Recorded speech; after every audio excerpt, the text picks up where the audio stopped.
Hello, hello. I'm Kat. I'm here at USCHA with Harold Phillips, Deputy Director of NMAC. Thanks for chatting with us for a minute. Thank you for being here. I know you are not new to this space, so my first question for you is what number USCHA for you is this? And what stands out about this one in particular? Wow. So I've been coming to this conference and been a part of this conference. This is for many years. So back in the 1990s, this used to be called the National Skills Building Conference. And I was working at NMAC then as a young man and also helping to put on this conference. It became the United States Conference on AIDS, I think somewhere in the 2000s. And I would say this is probably my over 10th United States Conference on AIDS. A decade of Harold A at decade of USCHA. We love to see it. So earlier today, I believe you spoke in a session about HIV and aging. Yes. Why it's HIV and aging, the response to that, why is that critical in this moment? So it's critical in this moment for the fact that currently in the United States, over 50% of people with diagnosed HIV are over 50 years of age. And by the year 2030, we'll have over 70% of those diagnosed in the United States are over 50 years of age. Now, this is a true success in the fact that antiretroviral therapy works and we have been able to provide access. But as individuals are aging with HIV, other things such as heart disease, types of cancers are impacting them, impacting their health and their quality of life. And so we now have to reform our healthcare systems to be able to accommodate the needs of people who are aging with HIV. Absolutely. I love what you said, that it's a success that we have people aging with HIV, but now we have different things that we have to pay attention to.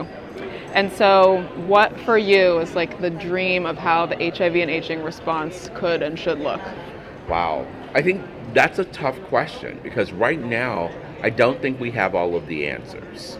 And I think, and that's part of what we want to do as we revise our new national HIV/AIDS strategy, is look at what should those systems of care be so that individuals with HIV can age with quality.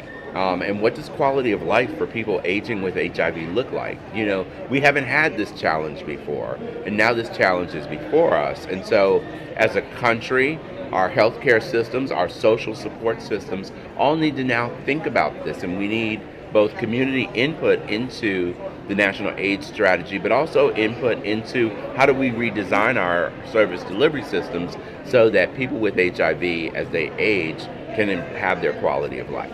Absolutely. I heard you say the word system like 5 or 6 times in there. I feel like that's key. It's about systemic response, not just a siloed. Exactly, because HIV just isn't a healthcare issue. Mm-hmm. It's an issue that impacts sort of social services, quality of life, and so thinking about those who might have isolation or depression as they age, you know, people who are of the queer community, you know, going into a nursing home and aging. What will that look like? And so these are some of the conversations we need to have and really think about how we reform those systems.